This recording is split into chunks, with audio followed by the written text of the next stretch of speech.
Why was she still on her knees, scrubbing a floor that no one cared about?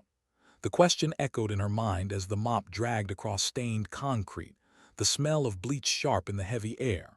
The desert heat pressed in, merciless, even here inside the dim latrine block at Whiskey Jack Range. Her gray t-shirt clung to her back, soaked with sweat, her hair tied into a rough bun that did little to stop the strands curling loose across her damp forehead. Rachel Walker's hands were red from the chemical solution. Rubber gloves didn't stop the sting anymore, not after years of this, not after 8 long years. She pushed the mop forward again, eyes fixed on the floor, trying to disappear into the rhythm. Push, twist, ring, repeat. If she focused hard enough on the motion, maybe she could ignore the voices outside. Maybe she could forget the sting of laughter drifting through the hot air.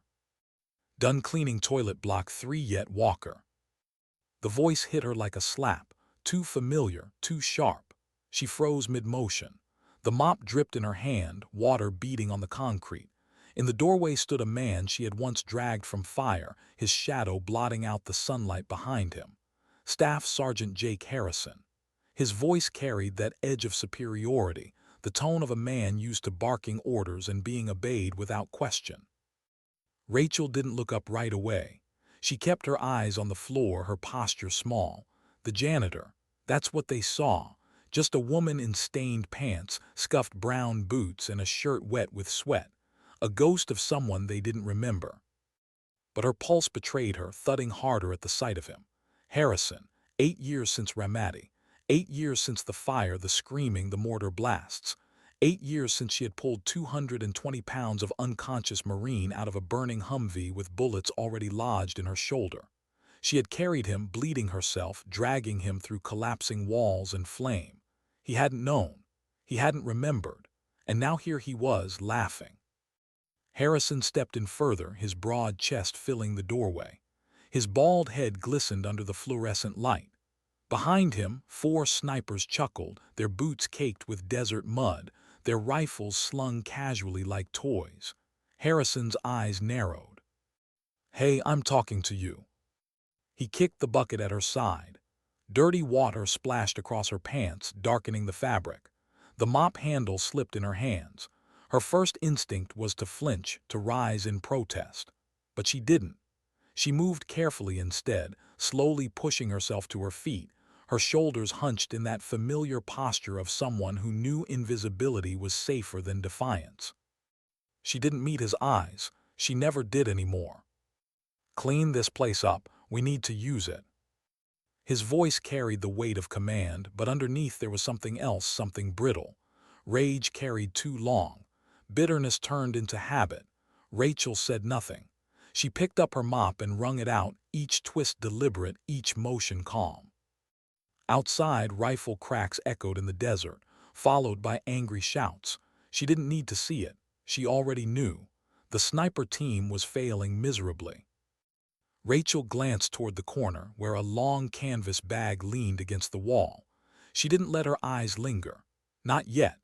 Her hands trembled slightly, though whether from nerves or the old nerve damage she could never tell. Harrison noticed her glance. He moved suddenly, blocking the exit, his bulk filling the space between her and the light outside. "Where do you think you're going? I didn't give you permission to leave." She froze again. Her pulse hammered, her eyes lowered. But inside something stirred, not anger, not even defiance. Just the familiar pull of memory, because he didn't know. None of them knew.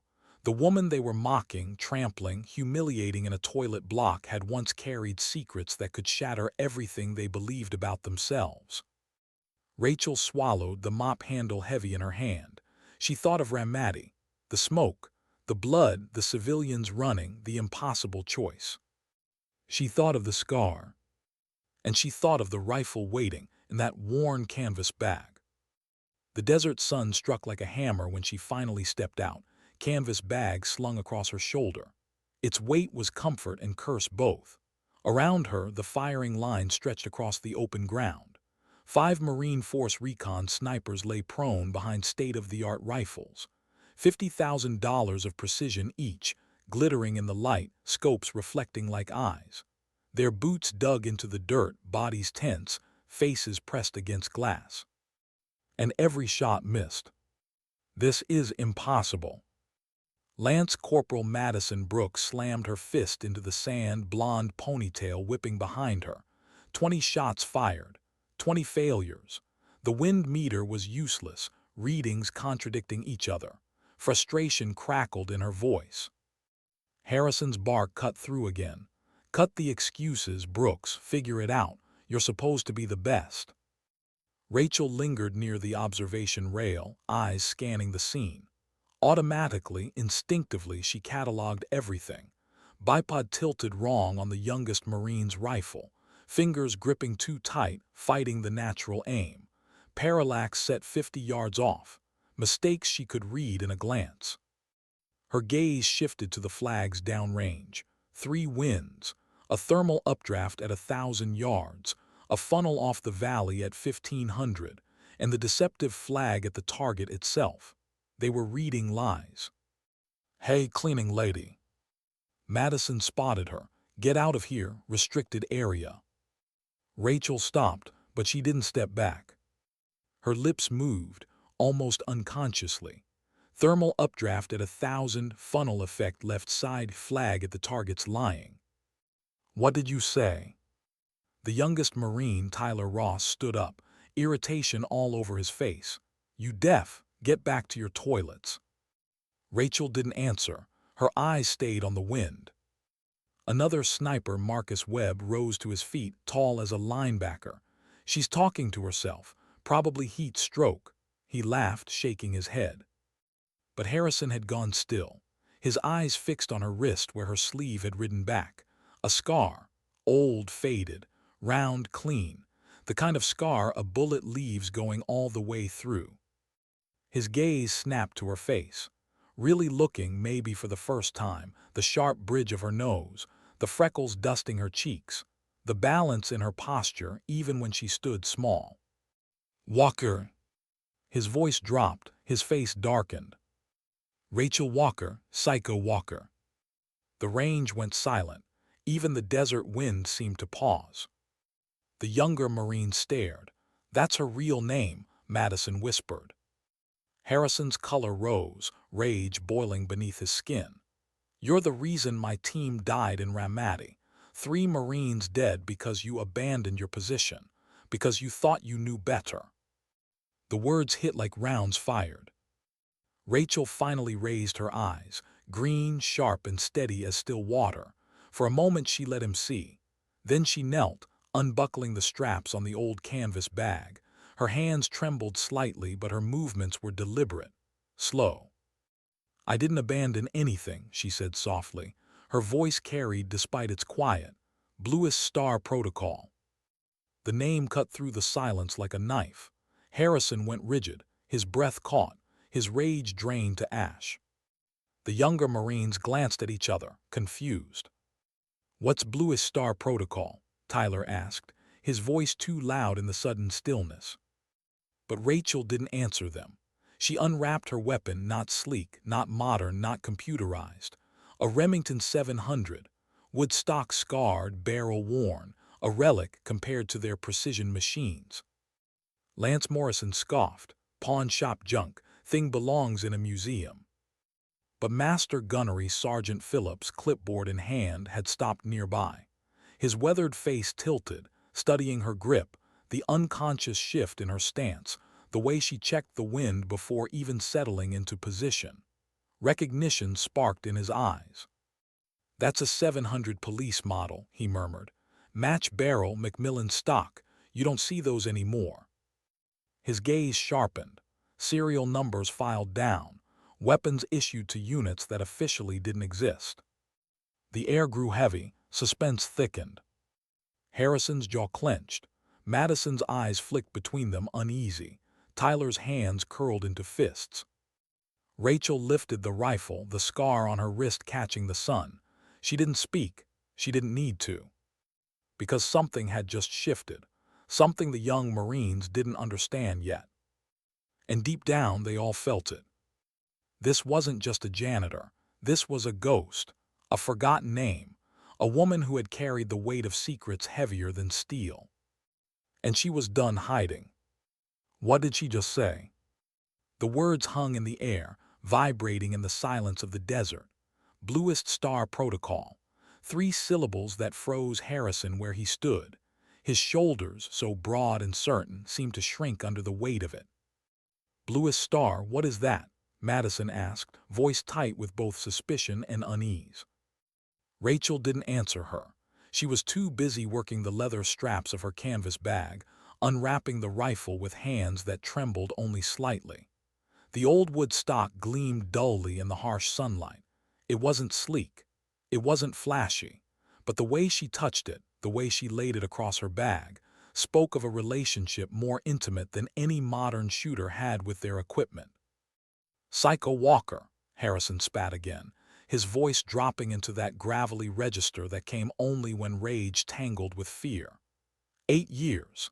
8 years I've carried the memory of you abandoning your post, leaving my team to die. You let 3 good Marines burn because you thought a civilian was more important. Every syllable dripped venom. Rachel kept her eyes on the rifle. Her fingers adjusted the optic, old-fashioned glass compared to their digital scopes. She breathed evenly, as though Harrison's words were just wind moving across the range. Finally she looked up, green eyes steady, calm. I didn't abandon them, she said. Her voice was so quiet, yet it carried. I made the only choice I could. The Marines shifted, uncomfortable. The desert seemed to press closer, the heat thicker, the silence sharp as glass. What choice? Tyler demanded. He was the youngest, the most restless, the one who couldn't stand not knowing. What's this Blue Star thing? Before Rachel could answer, footsteps crunched across gravel. Master Guns Phillips had stepped closer, his weathered face marked with lines carved by years of service. He didn't speak at first, only studied her stance. The way her body fell naturally into position. The way her breathing slowed as her fingers touched the trigger guard, not to fire, but because her muscles remembered how. That's not pawn shop junk, Phillips said finally. His voice was low, deliberate, the tone of someone who recognized something the others couldn't see. That's a 700 police model, match-grade barrel, Macmillan stock, serial numbers filed down. His eyes narrowed. That only happens one way. Harrison bristled. With all due respect, Master Guns, she's nothing, just a washed-up coward who... Enough! Phillips's voice cracked across the air like a rifle report. He pointed at Rachel's sleeve where the scar showed. That's a bullet wound, entry and exit, old but clean, and she wears it like someone who's carried it a long time. The younger Marines looked at each other. Doubt flickered across their faces. Rachel didn't move. She let the silence work, because silence was often sharper than speech. Then Harrison lunged forward, his hand snatching her collar, jerking her back from the firing line. The fabric tore at her shoulder, exposing pale skin and ink. The Marines froze. It wasn't just any tattoo. Black lines curled in a pattern too deliberate to be casual, too symbolic to be decoration. Wings. The faint curve of letters, enough to make Master Guns Phillips inhale sharply. Let her go, Phillips ordered, his voice flat, commanding. Harrison hesitated, fury in his eyes, but something about the way Phillips said it, no hesitation, no room for debate, made him release her. Rachel tugged her torn shirt back over the tattoo, but it was too late. They had seen. Phillips reached for his phone. I need to make a call. His voice carried weight now, urgent, precise. He walked a few paces away, already speaking in low tones. The desert grew quieter. Even the wind seemed to wait. Rachel stood still, her rifle at her side, canvas bag at her feet. The tremor in her hands was visible now, but was it weakness or something else? No one could tell. Corporal Evans, who had been watching from the tower, came down and moved closer. His expression wasn't mocking. It was curious, respectful. That scar, he said quietly, standing a careful distance away. That's not from an accident. Where? Rachel's eyes flicked to him just for a moment. Mosul, 2014. Tyler scoffed. There were no women snipers in Mosul, not then, it wasn't allowed. Rachel adjusted the stabilizer on her wrist, the medical device hidden until now. Wasn't supposed to be, she corrected softly. Different rules for different units. Her words fell like stones in still water, rippling outward. Harrison snapped, unable to contain himself anymore. Stop playing games, you want them to know the truth? Fine. Operation Blue Star. November 2016. Ramadi. My team needed overwatch while we pulled out a high-value target. Instead of covering us, you broke position. You left us exposed. 3 Marines dead. Madison's jaw tightened. My brother was there, Brian Brooks. He died that night. Her fists clenched. He died because you thought you knew better than everyone else. Rachel's hands didn't shake now. She looked down at her rifle, then up at Madison. Her voice was steady. The truck driver's name was Abbas Rashid. The younger Marines frowned, the name meaningless to them. But Master Guns Phillips stopped speaking into his phone. His eyes snapped to Rachel, and for the first time, all flashed there. You're lying, Harrison said immediately. Rashid was killed months before. CIA confirmed it. CIA confirmed what they wanted people to believe, Rachel answered softly. But Rashid was alive, and he was 30 seconds from detonating 400 pounds of explosives under your extract route. Tyler's voice cracked. That's not what my father's report said. He wrote that you fired without authorization, that you engaged a civilian vehicle. Rachel's mouth curved in the faintest, saddest smile. Your father wrote what he was told to write. The families needed a story they could live with, even if it wasn't true.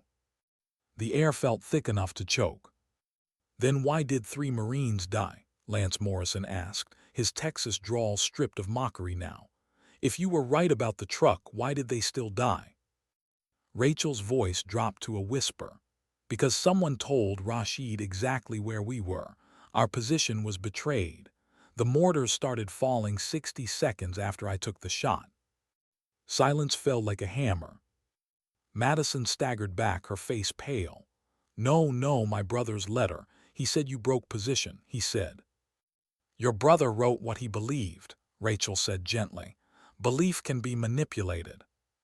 Phillips rejoined them, phone in hand, his face grim. The director's office just declassified surveillance footage. It's on its way now. He tapped his screen. A video loaded, green night vision flickered to life. Time stamp, November 15, 2016. That's our building, Harrison breathed. On screen, a lone sniper in a ghillie suit tracked a truck. The civilians in back looked ordinary through normal optics, but when Phillips switched to thermal, the image flared. White-hot. 400 pounds of explosives beneath the seats. A single muzzle flash. The driver slumped. The truck stopped yards short of the extraction route. 90 seconds later, mortars rained down. Precise, devastating. The sniper didn't move. Not until the extraction convoy was gone. She kept firing, dust and debris collapsing around her until the building gave way. Broken ribs, punctured lung, nerve damage that never healed. Phillips's voice was flat. She still dragged herself 6 blocks to the rally point. The footage ended, silence. Rachel's breathing was slow, even. Her eyes stayed on the ground. Harrison's face was ashen. Madison's fists trembled. Tyler's lips parted, then closed again. Marcus Webb ran a hand across his scalp, no words left. Everything they thought they knew had just shifted beneath their feet. And the woman standing in front of them, janitor, cleaner, invisible nobody, had just become something else entirely. How could silence feel heavier than gunfire? The Marines stood frozen around her, each of them staring at the tablet screen as if the green night vision glow might rewrite the past if they just looked long enough. But when the footage ended, the desert was silent. Silent in that suffocating way that forced every man and woman present to hear their own doubts. Rachel didn't move. She stood still, rifle across her bag, the tremor in her right hand more visible now. Not weakness, not quite, more like the echo of something that refused to let go. Phillips's eyes hadn't left her. Not her scar. Not the way she balanced, instinctively, like someone who'd learned never to waste motion. He knew what he was seeing. Knew it even before the tattoo had shown. He had been in the Corps long enough to recognize competence that ran deeper than training. This was instinct carved by years of living on the edge. Harrison's voice broke the silence first, rough, hollow. Even if all that's true, even if the footage is real, you still let my team down. His jaw clenched. You should have called it in. Let the ground team handle the truck. Instead, you made the call alone. Rachel finally turned toward him. She didn't glare, didn't shout. Her voice was calm, steady, carrying just enough to cut through the wind. 30 seconds, that's all the time we had. Rashid had a dead man switch. If he suspected, even for a breath, he would have triggered early. Radio chatter would have taken 20 seconds. I made the only call that could save your lives. Her words landed like stones in water, ripples spreading, unavoidable. Madison's voice cracked, anger and grief tangled. So you decided, you by yourself decided. My brother died because you thought you knew better. Rachel's eyes softened. For the first time, real emotion flickered there. Not defiance, not defensiveness, something more painful. I've lived with that decision every day since, she said quietly. Every morning, every night. Do you think it's easy carrying the weight of who lives and who dies? You think it doesn't break something inside of you every time you squeeze the trigger? Every choice scars you, some outside, most inside. Her hand trembled again, just slightly, and she adjusted the stabilizer on her wrist. The young Marines watched the device with curiosity and disbelief. "What is that thing?" Tyler asked, his voice sharp with suspicion but edged with awe. Rachel lifted her wrist slightly. The metal brace gleamed faintly, wires and microsensors visible beneath the strap. "Medical stabilizer," she explained softly. "Developed for nerve damage. Keeps my hand steady when the memories don't." Harrison flinched. He saw it now. The tremor wasn't weakness. It was damage. A wound carried longer than anyone should. Phillips spoke then, his voice level, the kind of tone that carried authority without volume. "How do you shoot with that kind of damage?" Rachel's lips curved into a faint smile, sad, measured. "You don't fight the tremor," she said. "You learn to incorporate it like wind. You read it. You work with it, not against it." She knelt then, prone behind the worn Remington. The canvas bag steadied the rifle. Her movements had lost the submissive air now. The janitor's posture was gone. In its place was something sharper, something that made the Marines around her unconsciously straighten, as though some instinct demanded respect. Evans called down from the tower. Wind gusting to 25, visibility dropping, sandstorms coming in from the west. Perfect conditions for failure. Rachel settled behind her scope, her voice steady. "Chaos is just another pattern, if you know how to read it." Tyler muttered, half to himself, half to the group, "Targets at 1,800 yards. In this wind, with that antique, impossible." "Impossible," Rachel whispered, "is just another word for what you haven't learned yet." Her finger found the trigger. The rifle cracked, sharp as thunder across the range. For 2 long seconds, nothing. Then the faint ring of bullet on steel carried across the desert. Center hit. The Marines flinched. Evans' voice cracked over the radio, excitement breaking through discipline. "Dead center, first shot." Rachel didn't pause. She worked the bolt with a smoothness that spoke of decades of repetition. Another round chambered. The wind shifted abruptly, gusting cross-range. She adjusted without hesitation, eyes reading not the flags but the subtle sway of grass, the shimmer of mirage, the taste of dust on the air. Another crack, another long silence, another unmistakable ring of steel. "Two," Evans called. Marcus Webb's voice was low, almost reverent. "She's not even using the wind meter." Phillips answered for him. She doesn't need it, she's reading it herself. The third shot came faster. The sandstorm rolled closer, visibility dimming. The target was blurring in their scopes, but through Rachel's simple optic she breathed. She fired. Steel rang again. Lance Morrison shook his head slowly, disbelief softening into respect. 3 for 3. We couldn't even get one this morning. Dust devils rose, wind howled, the air itself seemed to rebel against precision. But Rachel stayed steady. The fourth shot cracked. Another ring. Harrison was silent now. He stood behind her, his massive frame no longer imposing. He watched the small adjustments, the way her body anticipated the gusts, the way her breath matched the rhythm of the wind. One more. Rachel's voice was soft. For Brooks, for Chen, for Martinez. Her eyes closed for a moment. She breathed out. The rifle cracked one final time. Silence, waiting. Then the ring clear, true. 5 for 5. The Marines didn't cheer. They didn't move. They only stared at her, at the rifle, at the impossible made real. Rachel exhaled, lowering the weapon, the tremor returning to her hand as if her body remembered the damage the moment the shot was over. She sat up slowly, adjusting her torn shirt. The tattoo on her back was clearer now, wings spread, letters beneath. Task Force 88, Valkyrie. Phillips inhaled sharply, his voice dropped. Category 7. Harrison frowned. What? But Phillips didn't explain. He was already raising his phone again, his voice urgent. Rachel looked at the young Marines around her. They weren't mocking anymore. They weren't laughing. They were quiet. And she could see in their faces the shift, confusion bleeding into respect, suspicion into something more dangerous, belief. She stood, her old rifle slung across her shoulder, her torn shirt flapping in the rising wind. I'm just a janitor, she said softly. I clean what needs cleaning. But in their eyes now she was something else, something they couldn't name. And something they would never forget. Why would a general arrive at a firing range in the middle of nowhere?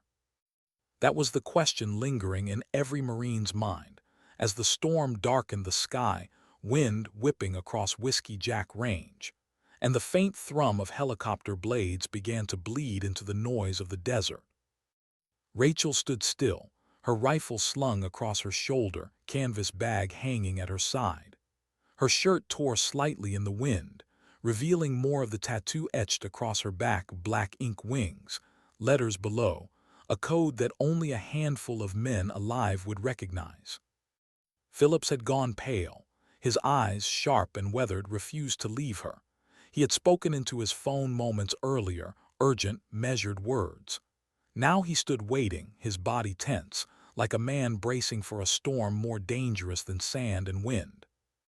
The younger Marines shifted uncomfortably. They had no language for what they were witnessing. 20 minutes ago, they'd been laughing at a janitor.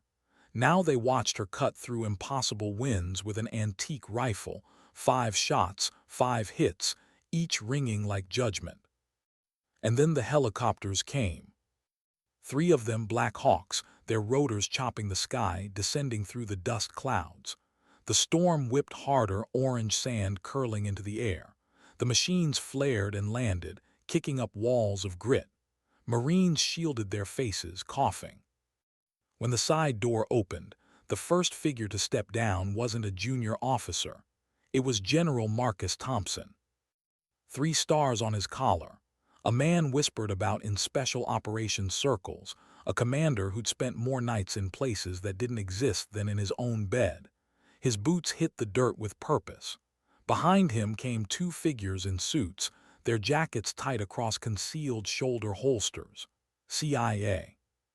The storm seemed to hesitate as the men approached. Every Marine on the range straightened to attention. Every Marine except Rachel. She didn't move, didn't salute, didn't bow. She only met Thompson's eyes across the blowing sand. For a long moment, they just stared at each other.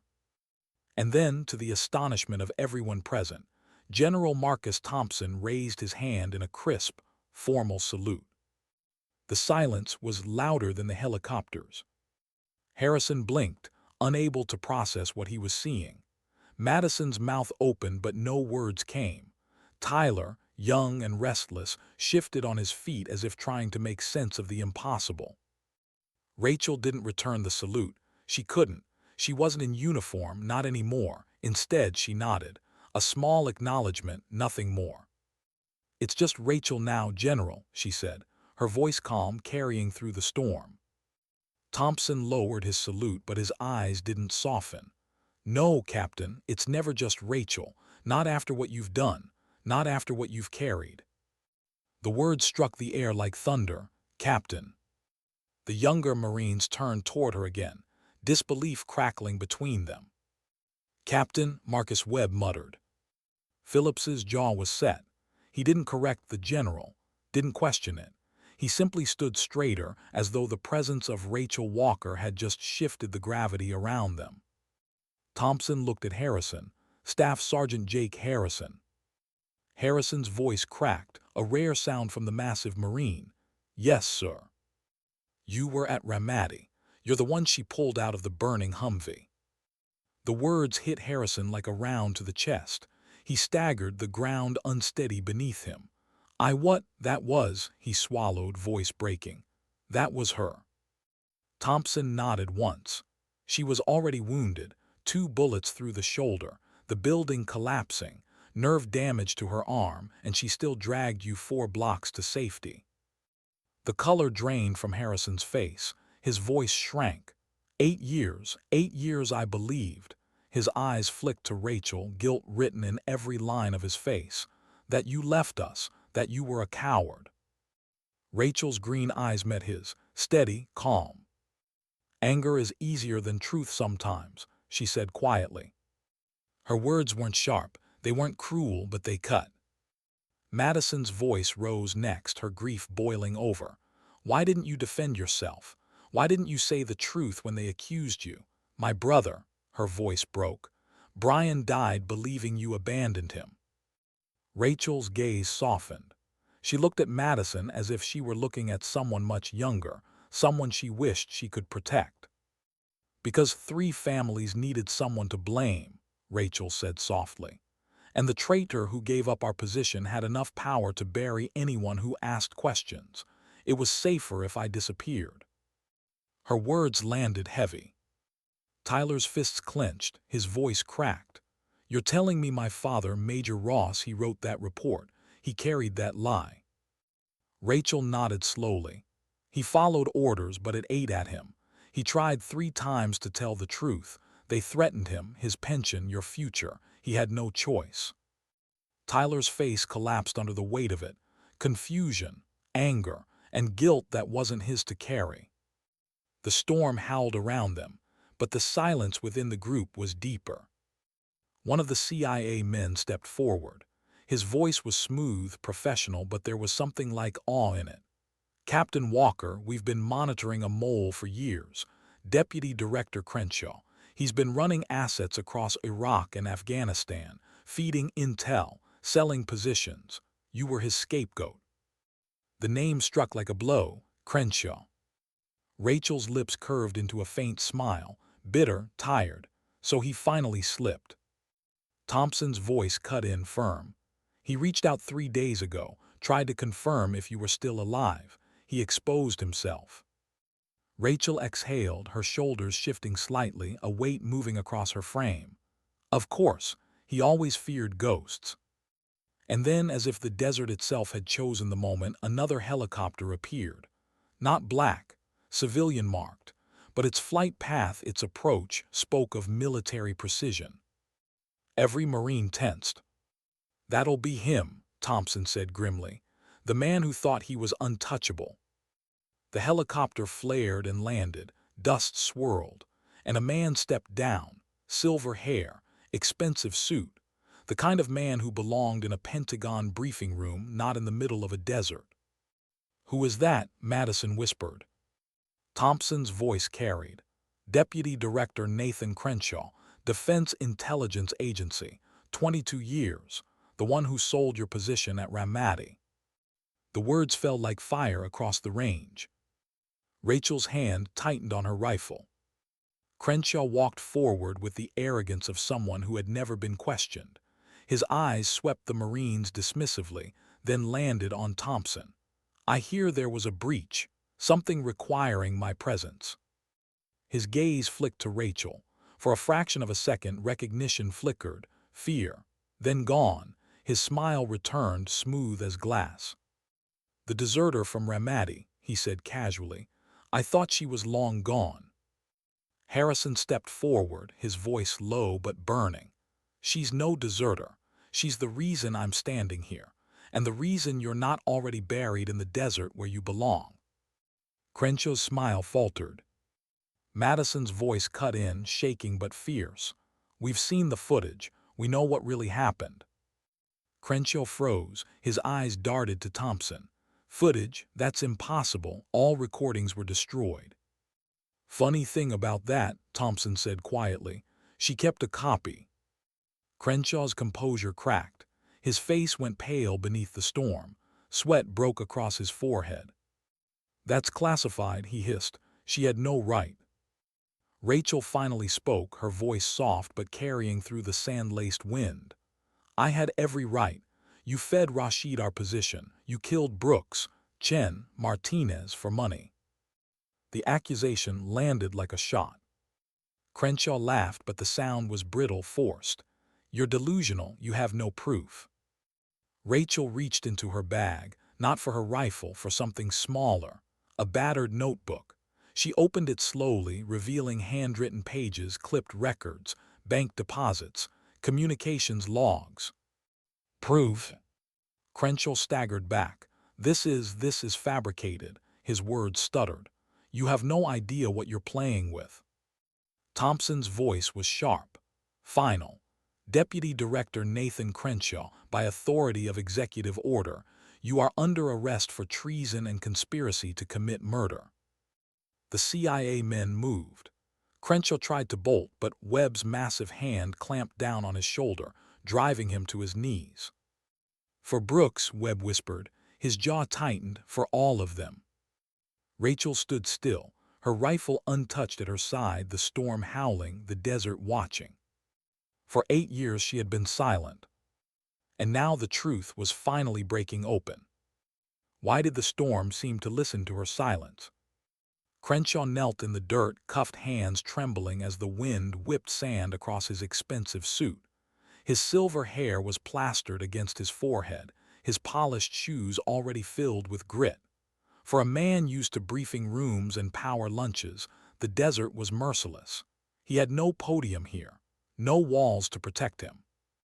The Marines who had mocked Rachel earlier stood like statues now, their expressions shifting through disbelief, anger, and something harder to name. They had watched a man they'd been told was untouchable dragged into the dust, and it was because of her. Rachel Walker hadn't moved since the cuffs went on. She stood near the firing line, her rifle still slung across her shoulder, her green eyes unreadable. The storm lashed her torn shirt, strands of hair breaking free of her bun, sticking to her damp skin. She looked smaller than the moment demanded, but at the same time, impossibly larger. Harrison's massive frame shifted. He had spent 8 years cursing her name, 8 years telling anyone who would listen that she was a coward. Now, standing in the presence of truth, he looked like a man stripped bare. His voice was raw. "Ma'am, God, I'm sorry. All these years, the hate, the things I said, I didn't know, I couldn't know." Rachel finally turned her eyes toward him. They weren't sharp. They weren't condemning. They held something far more difficult to bear, understanding. "You knew what you were supposed to know," she said gently. "That was the point. Your anger, Madison's grief, Tyler's confusion. It all made the lie real. It all sold the cover. Crenshaw felt safe because you hated me." Her words burned, but not like fire.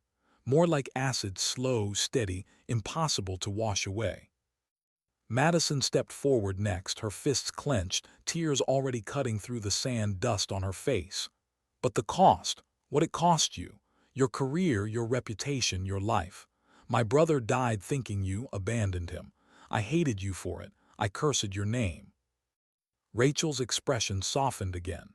She looked directly at the young woman whose pain was raw and sharp, and her voice was steady. "3 good Marines died because of betrayal," Rachel said. "Brooks, Chen, Martinez. They deserved families who could grieve without tearing themselves apart with questions. If carrying the blame gave them that, then it was worth it." Madison shook her head, unable to hold back a sob. "Worth it for them, maybe, but what about you?" Rachel looked away toward the sand-choked horizon. The storm rolled in heavier now, turning the world an ominous orange-brown. She stood against it, small but unbroken. "I clean toilets," she said softly. "I fix what's broken. I create order from chaos. It's not so different from what I used to do, just quieter." The storm howled, drowning their silence. General Thompson turned, speaking low into his radio, coordinating Crenshaw's transport. The CIA men tightened their grips on the traitor's arms, forcing him to his feet. He spat curses, empty threats about careers destroyed, reputations ruined. But nobody listened. Not anymore. Rachel's gaze had shifted elsewhere. Not to Crenshaw, not to Thompson, to the young faces in front of her, the snipers who had spent the morning mocking her. Their weapons looked heavier in their hands now, as if weighed down by what they'd seen. She walked toward them slowly, her boots sinking slightly in the grit. Her steps weren't grand. They weren't commanding, but somehow they drew every eye. "You think being a sniper is about skill," she said. "About steady hands and sharp eyes, but it's not. It's about choices. Harder than anyone prepares you for. Do you pull the trigger? Do you wait? Do you live with the consequences when you were wrong?" Her eyes passed over each of them in turn.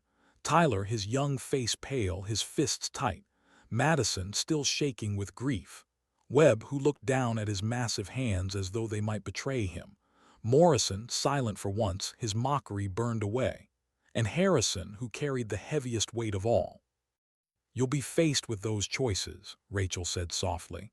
"And the hardest shots you'll ever make are the ones you don't take, the ones you let walk, because the intelligence isn't clear, because the collateral is too high, because sometimes the mission isn't worth the cost." The storm hammered the range control building behind them, rattling its metal siding. But her voice cut through, quiet and certain.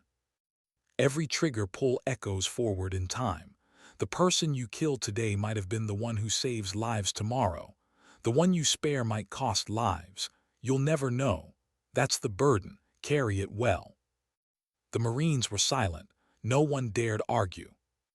Inside the range building, the storm drove them in at last. The sky outside turned to an opaque wall of sand.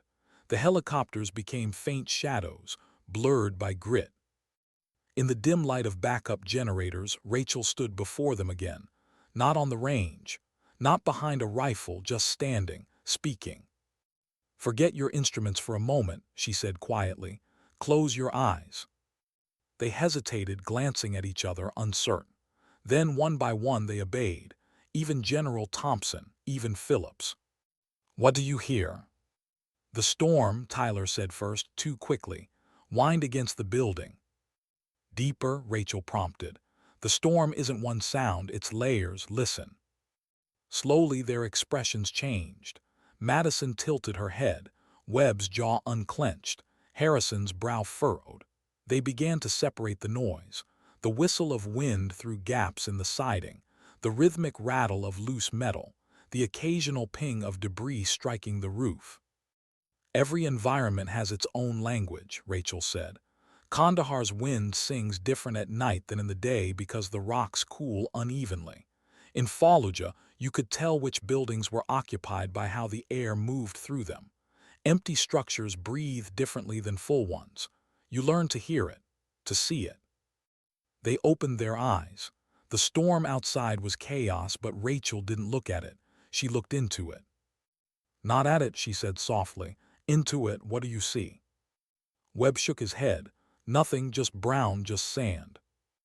"Because you're looking for objects instead of patterns," Rachel said. She traced a line along the window with one finger. See how it moves in sheets. There's rhythm. Every 12 to 15 seconds a gap, a clear breath. That's when you take your shot.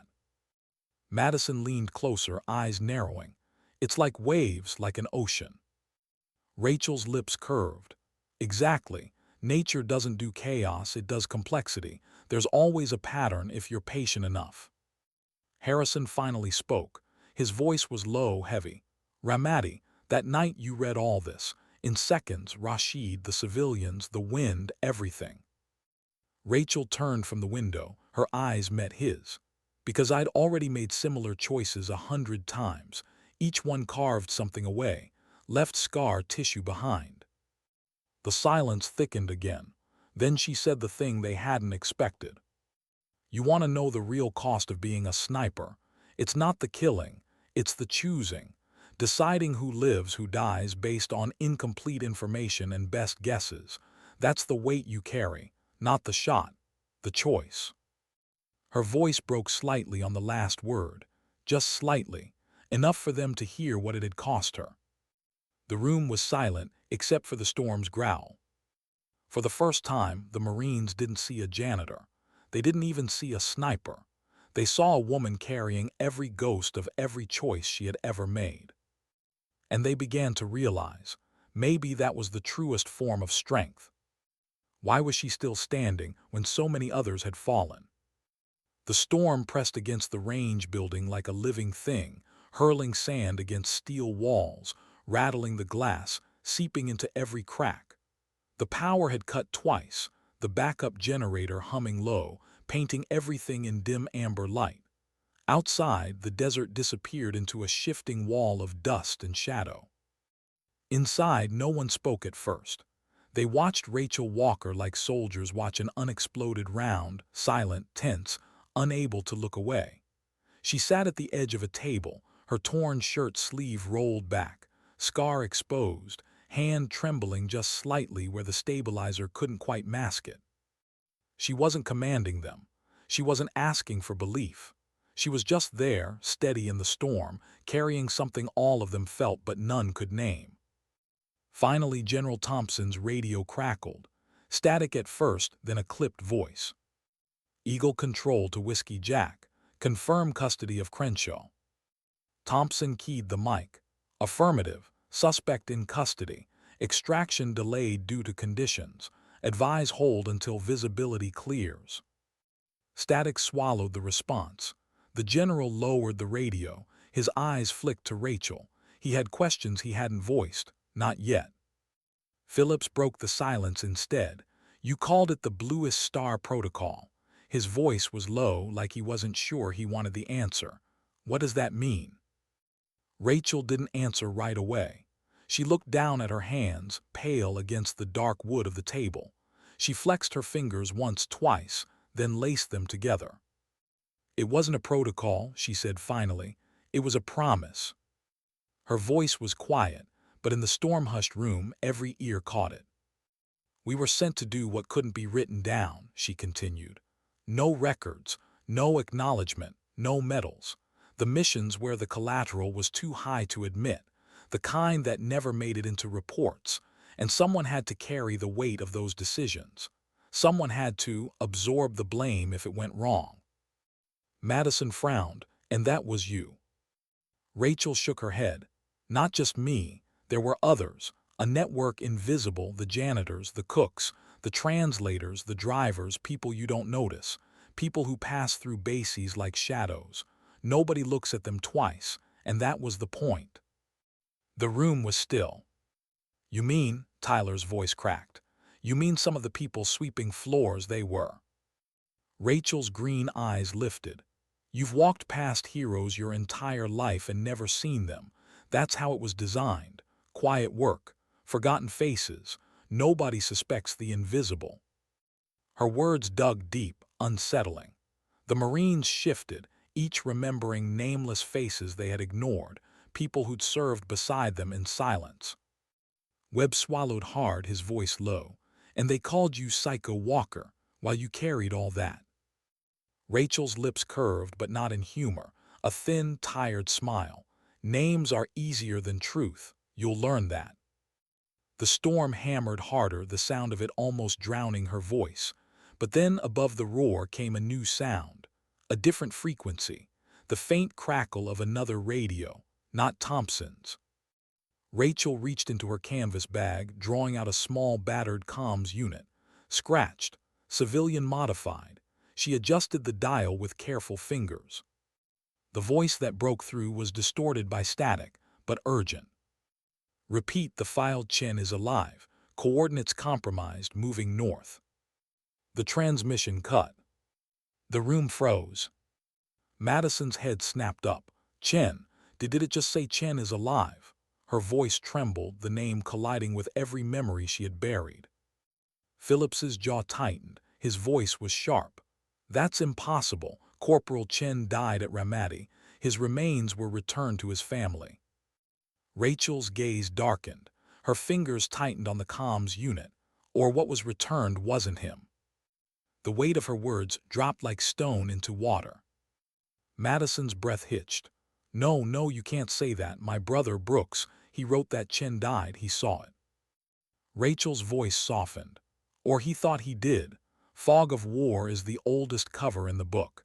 If Crenshaw was running assets, he could have lifted Chen, faked records, staged remains. It wouldn't be the first time. The younger Marines looked at each other, disbelief and hope colliding. Harrison's voice was hoarse. Why would they take him alive? Rachel answered without looking up. Because Chen was more valuable breathing than dead. He spoke Pashto. He had contacts in Mosul. He was trusted. That kind of Marine could infiltrate, could be turned, or used. The word hung heavy, used. Madison staggered back a step, her face pale. You're saying my brother's best friend might have been alive all these years, prisoner, or worse. Rachel didn't soften it. She couldn't. It's possible. The storm rattled the building, so hard the lights flickered. General Thompson spoke for the first time in long minutes. His voice was grim. That transmission, where did it come from? Rachel adjusted the dial, her hands steady despite the tremor. Northern Kashmir, high valleys, unstable ground, perfect for hiding. Phillips's head whipped toward Thompson. We don't have operations in Kashmir, that's off limits, Thompson finished. His voice was sharp, cutting, which makes it exactly where someone like Crenshaw would operate. All eyes shifted back to Rachel. She stood slowly, the comms unit in her hand. Her voice was quiet. You want to know why I stayed quiet? Why I took the blame? Because it was never just about Ramadi, it was bigger, layers under layers. Crenshaw wasn't just feeding Rashid. He was feeding others, selling people, using us as pawns in a game that had nothing to do with duty. The room went cold, despite the desert heat. Madison's tears streaked her face, but her voice cut sharp through the silence. Then we find Chen. We bring him back. Rachel's eyes softened. For the first time since the storm began, something like hope flickered there. Fragile, dangerous. It's not that simple, she said.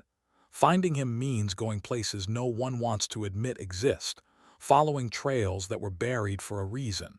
And if he's alive, he's not the same Marine who left with you. He'll be changed, maybe broken, maybe dangerous. The words hurt, but they were true. Still, Madison's voice didn't waver. Then he deserves for us to try. The storm screamed against the walls, as though it wanted to crush the building into silence.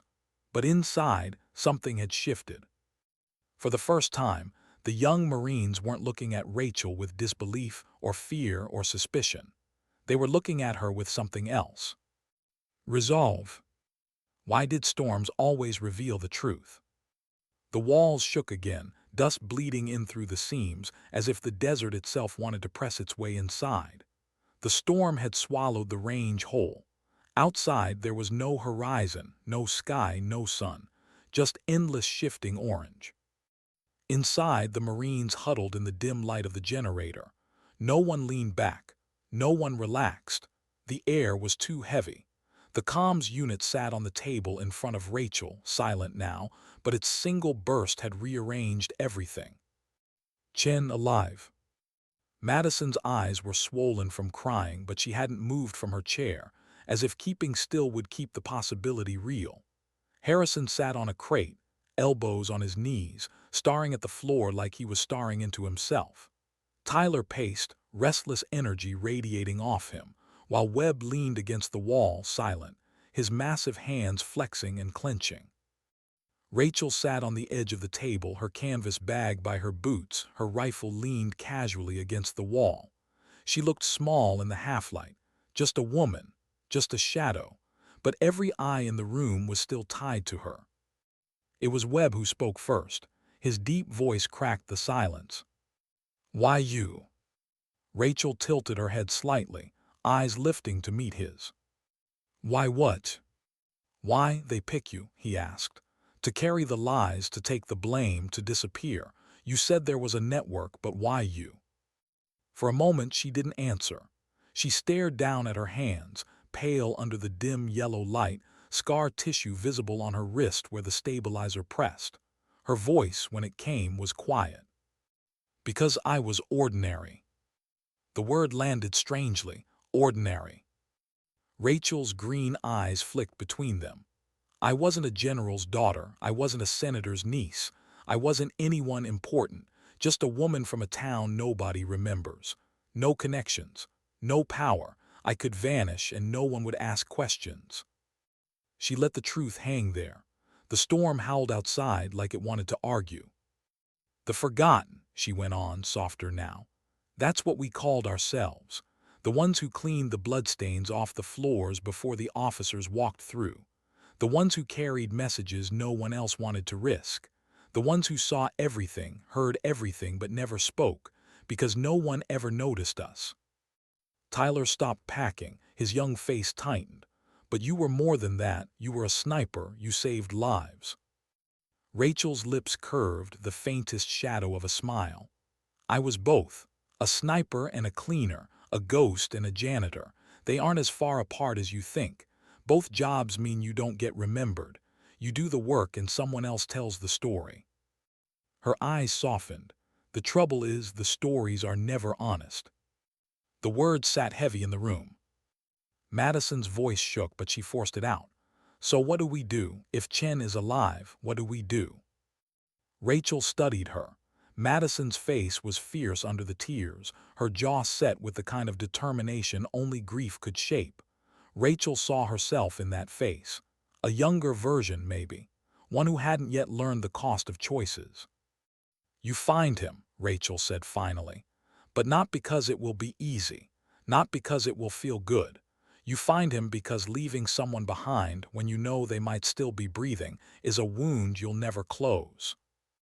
Her voice faltered just slightly, enough for them to hear it wasn't theory, it was memory. Phillips, who had been standing silent near the doorway, spoke now. His tone was low, heavy.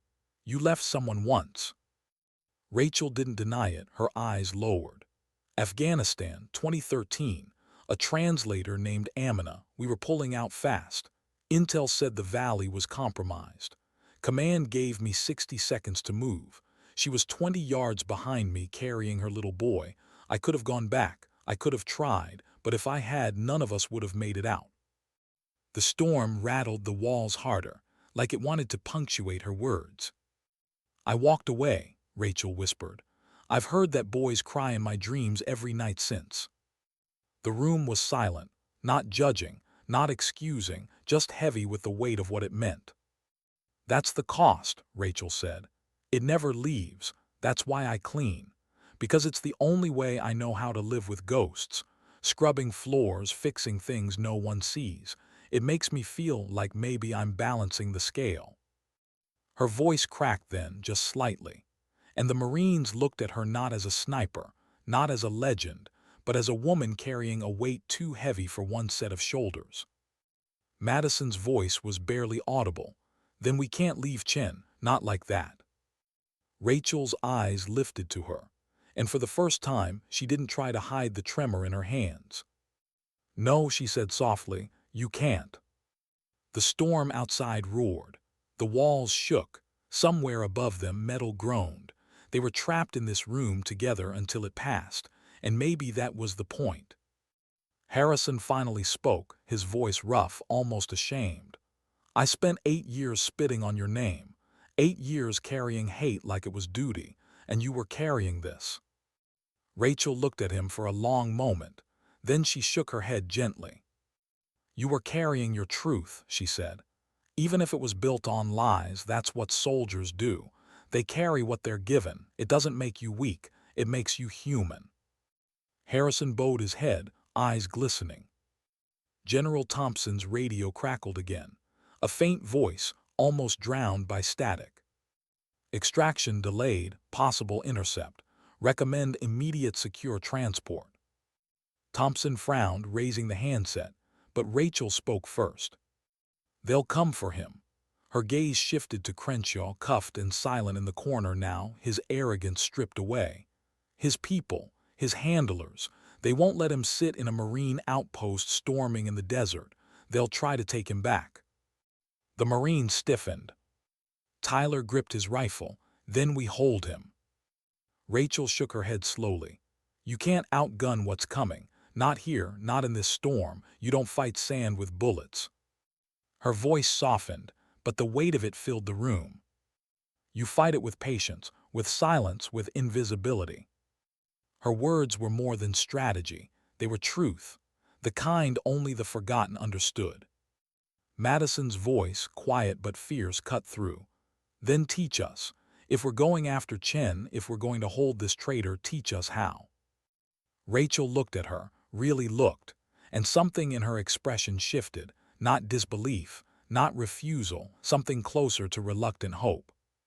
You'll regret asking me that, she said softly. But the storm outside didn't fade. It pressed harder, as if to remind them there was no turning back. Why do storms always break when the truth can't be hidden anymore?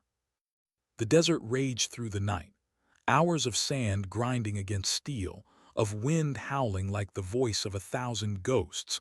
But storms don't last forever. They tear, they claw, and then they fall quiet. At dawn, the world outside shifted. The wall of dust thinned. Orange haze turned to pale gold. Shapes emerged, twisted fencing, broken targets, outlines of helicopters half buried in grit. The storm had passed, but what waited beyond its silence was worse. Engines. Low approaching, not from the base. Rachel's head lifted first. Her green eyes narrowed. She moved to the cracked window, watching the horizon through the fatting sand veil. Vehicles, 3, armored, civilian paint, military movement. She didn't need binoculars to know. They're here for him, she whispered. Crenshaw looked up from his corner, his face pale but still clinging to arrogance. My people, he muttered. They won't let you keep me. Your children playing soldier. You don't know who you're dealing with. Harrison's jaw tightened. He moved closer to Rachel, his massive frame blocking her view for a second. We'll hold them. We've got rifles. We've got training. We'll stop them. Rachel shook her head slowly. No, they'll cut through you, outgun you, outlast you. That's what they expect, Marines fighting Marines. Noise against noise. You won't win like that. Then how? Tyler demanded, his voice sharp with fear disguised as anger. How do we fight this? Rachel turned from the window. The light caught her scar, her torn shirt, the stabilizer still wrapped around her wrist. She looked ordinary again, almost fragile, but her voice was steady. You fight like the forgotten, you disappear, you become silence. They stared at her, confusion in their eyes. Madison's voice trembled but held. You mean ambush? Rachel shook her head. Not ambush, patience. They'll come for Crenshaw, they'll come loud. If you make yourselves obvious, they'll mow you down. But if you vanish into the dust, if you wait until the exact moment, silence will be louder than their noise. The words didn't sound like orders. They sounded like a prayer. General Thompson studied her, his lined face unreadable. Then he gave a slow nod. Do it. You heard her, positions, make yourselves ghosts. The Marines moved, reluctantly at first, then with urgency. Harrison and Webb shifted crates, building shadows near the stairwell. Tyler and Madison slipped to the far side of the building. rifles ready but held low. Philip stayed near the door, calm as a man who'd seen storms like this before. And Rachel moved last. She knelt by her rifle, checked the worn scope, slid the bolt with hands that trembled and steadied in the same breath. She didn't look like a warrior. She looked like someone exhausted, someone who'd carried this weight too long, but she shouldered it again anyway. The vehicles drew closer. Engines growled, doors slammed. Men spilled out, not uniformed soldiers, contractors, hardened faces, eyes dead with money's promise. They moved with precision. Rachel whispered, almost to herself, "Always the invisible ones who clean the mess the powerful leave behind." The contractors approached fast, too fast, confident. They thought the storm had cleared the path. And then silence met them. A single shot, clean, crisp, from Rachel's rifle. The lead man dropped before he'd taken a second step. The contractors froze.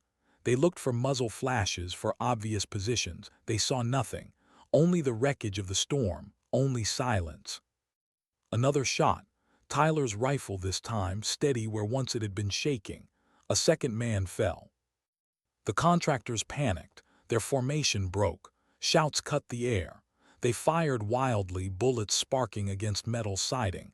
But the ghosts in the building didn't fire back, not yet. They waited. Rachel's words in their ears, patience.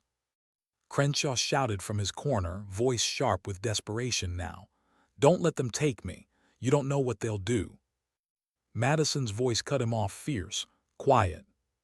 The chaos outside built. Noise, fire, shouting. But inside the Marines moved like shadows, picking their shots, waiting for the gaps Rachel had taught them to see. Webb's heavy frame braced a window, his rifle cracking once, then falling silent. Harrison, massive and unmovable, shifted through dust like a wraith, his breath steady, his trigger smoother than it had ever been. Madison, tears still staining her cheeks, took her shot with a steadiness born of grief turned to fire. Tyler, the youngest, the loudest, was silent now, his breathing calm, his shot measured. And Rachel carried the rhythm of the storm itself. Her scope moved with the wind, her finger steady even as the stabilizer buzzed faintly against her wrist. Every pull of the trigger was slow, deliberate, not triumph but duty. Minutes stretched. The contractors, loud at first, became confused, their numbers thinned, their fire faltered. They had come expecting a fight with Marines. Instead, they met silence, ghosts, shadows in the dust. And then it was over. The desert held its breath. Bodies lay still outside, weapons dropped. The only sound was the wind, softer now, tired from its rage. Inside, the Marines lowered their rifles slowly, like waking from a trance. Their faces were pale, eyes wide, hearts pounding in the quiet aftermath. Rachel slung her rifle again. Her shoulders sagged, the weight pressing down. She didn't smile. She didn't gloat. She only looked at them, each face in turn, and gave the smallest nod. "You see," she said softly, "silence doesn't mean weakness. Sometimes silence wins." Crenshaw was hauled to his feet, his arrogance broken. He didn't speak now. His eyes darted between Rachel and the young Marines, as if he finally understood who had undone him. The helicopters returned as the storm cleared fully, blades cutting the morning air. Extraction had come at last. General Thompson gave the order. Crenshaw was loaded, flanked by CIA suits. His face was gray, his hands trembling despite the cuffs. For the first time, he looked like a man who knew he was already buried. The young Marines gathered near the landing zone. Dust whipped again, hot air from the rotors stinging their faces. Rachel stood apart, her canvas bag at her side. She wasn't boarding. She wasn't going anywhere. Madison stepped toward her, voice breaking. "You're not coming." Rachel shook her head.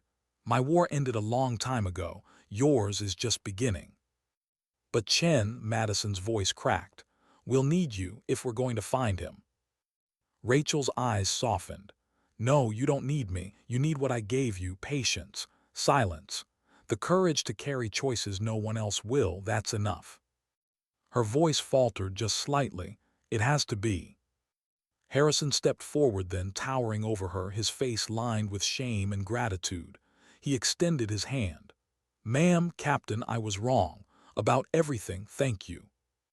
Rachel looked at the hand for a long moment. Then she took it, her grip firm but trembling. She didn't answer. She didn't need to. The Marines boarded. The rotors thundered. The dust rose again. And Rachel Walker, janitor, sniper, ghost, turned back toward the range building, her figure swallowed slowly by the desert haze. She didn't salute. She didn't wave. She just walked back into the silence she had carried all her life. The helicopter lifted. The young Marines looked down, watching her small figure disappear. None of them spoke. None of them laughed. Madison whispered, barely audible over the roar of the engines. "Sometimes dignity doesn't speak, it simply acts." And in that moment, every one of them understood.